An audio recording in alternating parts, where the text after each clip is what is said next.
ચોટીલા નાયબ કલેક્ટર સિંઘમની છાપ ધરાવતો ફરી સપાટો, ભૂમાફિયાઓમાં ફફડાટ. રોયલ્ટી વગરના તેમજ ઓવરલોડ રેતી અને ફાયર ક્લે ભરેલા 7 ડમ્પરો જપ્ત કરવામાં આવ્યા. નાયબ કલેક્ટર ચોટીલા એચ.ટી. મકવાણા તથા તેમની ટીમ દ્વારા ગઈકાલે રાત્રે 1 વાગ્યાના અરસામાં તપાસમાં હતા. તે દરમિયાન ગેરકાયદેસર ખનીજ ભરેલા 7 ડમ્પરો ઝડપી પાડ્યા. Ahmedabad Rajkot national highway Chotila Thangadh road તેમજ આજુબાજુના અન્ય ગ્રામ્ય વિસ્તારમાં ગેરકાયદેસર રેતી ફાયર ક્લે ભરેલા 7 રોયલ્ટી વગરના ઓવરલોડ ડમ્પર ઝડપી પાડ્યા હતા. તમામ ડમ્પર સહિત 2,80,000નો મુદ્દામાલ જપ્ત કરીને કાર્યવાહી હાથ ધરી છે. આ તમામ જપ્ત કરેલ મુદ્દામાલ મામલતદાર કચેરી ચોટીલા ખાતે ખસેડવામાં આવ્યો અને તમામ ડમ્પર માલિકો વિરુદ્ધ કાયદેસરની કાર્યવાહી હાથ ધરવામાં આવી છે. આમ ગેરકાયદેસર ખનીજનું વહેન કરતા ભૂમાફિયાઓમાં ફફડાટ વ્યાપી ગયો છે.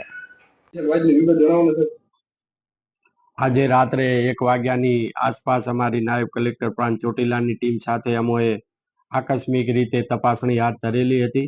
ચોટીલાથી અમદાવાદ, ચોટીલા થાનગઢ અને ચોટીલા જસદણ જેવા હાઈવે ઉપર આ તપાસણી છે હાથ ધરવામાં આવેલી હતી. આ તપાસણી દરમિયાન તદ્દન રોયલ્ટી વગરના અનધિકૃત રીતે ઓવરલોડિંગ ગેરકાયદેસર ખનીજનું વહન કરતા 7 ડમ્પર કે જેની મુદ્દામાલની કિંમત થાય છે 2,80,00,000 રૂપિયાનો મુદ્દામાલ જપ્ત કરી અને તમામનું વજન કરી અને મામલતદાર કચેરી ચોટીલા ખાતે ખસેડવામાં આવેલ છે.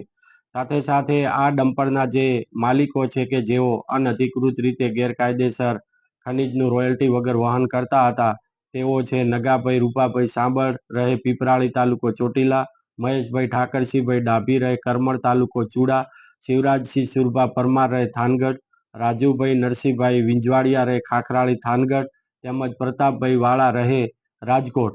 આ તમામ ડમ્પરના માલિકો સામે the Gujarat prevention of illegal mining, storage and transportation rules 2017 અંતર્ગત કાયદેસરની કાર્યવાહી હાથ ધરેલ છે.